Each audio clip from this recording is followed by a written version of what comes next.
Les secours ont retrouvé son corps hier soir à 20h30 dans la rivière la Manoise, au cul du Cerf. Ses camarades chasseurs qui l'accompagnaient ont donné l'alerte dans l'après-midi après avoir découvert son gilet orange coincé dans des embâcles. On était une quinzaine à la chasse, oui. Comme d'habitude. Et bon, il avait un poste à garder, mais il a bougé, était plus loin que prévu. Je ne sais pas pourquoi, pour quelle raison.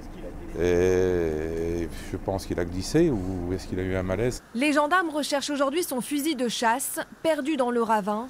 Une enquête est ouverte pour déterminer les causes exactes du drame. Un drame survenu dans un lieu très dangereux, même pour les chasseurs les plus aguerris, comme Robert Lamy.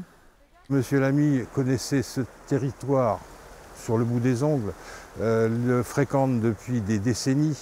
Et donc, on ne peut pas comprendre comment Monsieur Lamy a pu avoir un accident. Maintenant, les conditions climatiques n'étaient pas bonnes, on peut glisser.